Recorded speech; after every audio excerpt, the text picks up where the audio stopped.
Hi, this is Kendra from Pencil and Pigment, and today we're going to make a Duotone Lightfast convenience mixture, and we're going to be making a dupe for the Schmincke Hudrum Glacial Green, and we're going to be using Daniel Smith's Cobalt Teal, which is PG50 Pigment Green, and this is a Series 2, and I have a video as to why cobalts cost more.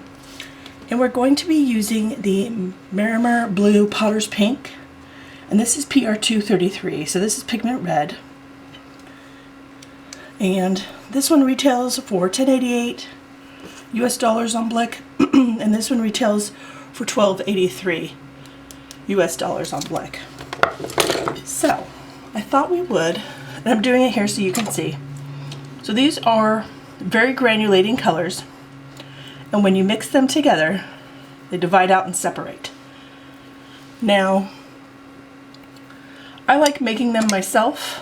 I know that they're light fast that way, and then I can control the combination, how pink I want to go, how blue I want to go, if I want 50-50 or I want 25% of one over 75% of the other. It gives me all the control. And today we're going to sort of do watercolor pets. We're going to do cats and dogs. We're going to do simple shapes. Now, cats there's a little bit of variance between cats. We have two, and one of them, all four of her legs are the same length. And so she runs and sits a little squattier. And the other one, her hind legs are longer than her front legs. And so when she sits or runs, there is a completely different shape to her. And you can see sort of, it looks like a very interesting teal we made, but they're going to try and pull apart. Then I thought we would do some dogs too. And so how I draw animals in simple shapes is I look at the form of the animal and I divide everything out. So for cats, when I see a cat standing, I look at what's sort of convex, what's concave, and I use that as my guide to simplify the shapes as much as possible when drawing and painting. And that's sort of my guide. So like this would be a simple scared cat with silly ears. Can you hear my cats?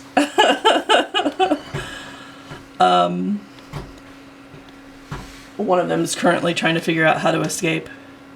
Here would be, so you have to figure out sort of the paw shape. Again, the head is sort of a simplified circle. How big and how round you do the back end can depend on the length of your cat's legs. And this cat is currently trying to do some form of damage.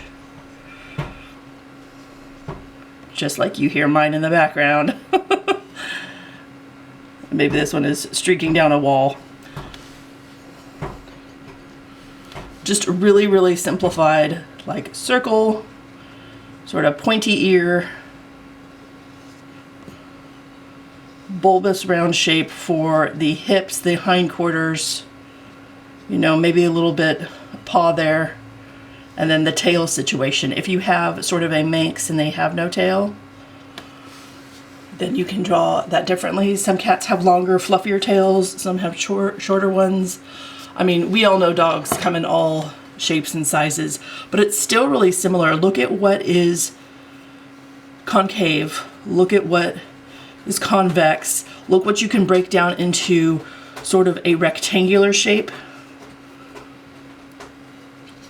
Figure out the head situation, the fur on top of the head, how long the snout is. Some dogs have short, squatty noses, some breeds, and some don't.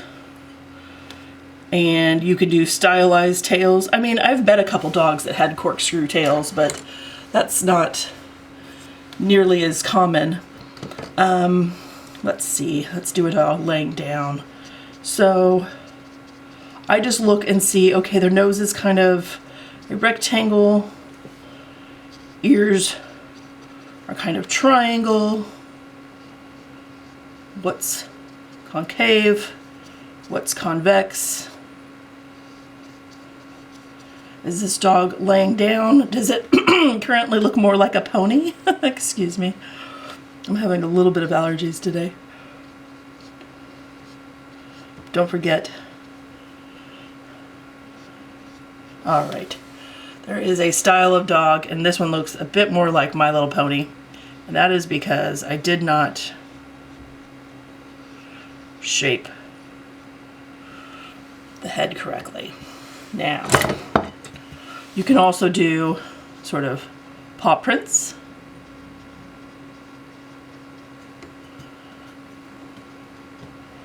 And I don't know if you can see this granulating out. You can see it pulling apart on my plate. The cobalt teal, which is actually a pigment green, and the potter's pink dividing out. That looks pretty cool, huh? Do sort of a dog bone shape, maybe.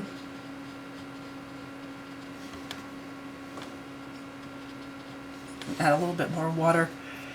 The more water you add, the more granulating these colors become. So if I drop a little water on some of these and let them sort of really divide out and really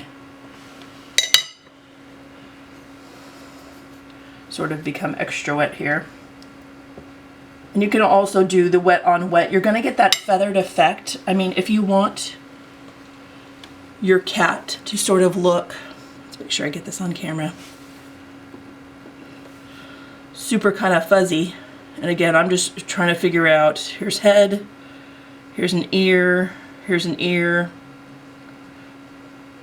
and then the round shape. And this cat has hindquarters that are really, the back legs are longer. Really study your pets, see how, and take photographs with your phone. They don't have to be photographs you keep or do anything with. Just study the shape and the style of how they sit. Does your cat wrap his or her tail around their feet when they sit? Do they sit on their back toes? When they curl up in sort of an arching ball, can you even see their head and their tail?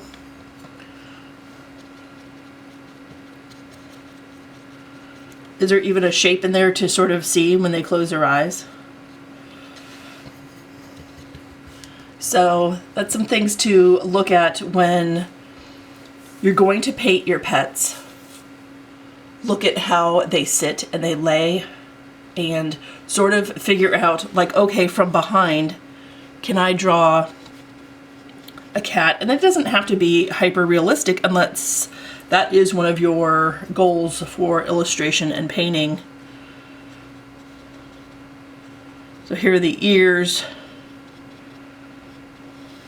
and your cat may have an unrealistic tail size with feet that stick out, you know, or maybe it's sort of, let's see if I can get this on camera, licking one of its legs and it's sitting funny. You know how they do when they're go to lick their foot and forget what they're doing? It's like walking into the kitchen and forgetting why you went there. So here's a ball of string. This is very similar to Schminke's Glacial Green. So if you already own these colors, you don't need to go out and buy that convenience mixture, because you can make your own and you can decide whether you want it more Potter's Pink or you want it more Cobalt Teal. and let it divide out and let it create. And take tons and tons of photos of your pets, just throwaway photos, and they don't have to be crystal clear. They can be fuzzy. You just want to sort of capture the shape, see where the rectangle is, the circles, the triangles, and then just put those all together when you go to paint and draw and practice. I hope this helps. I hope you have a wonderful day, and I will talk to you later. Bye.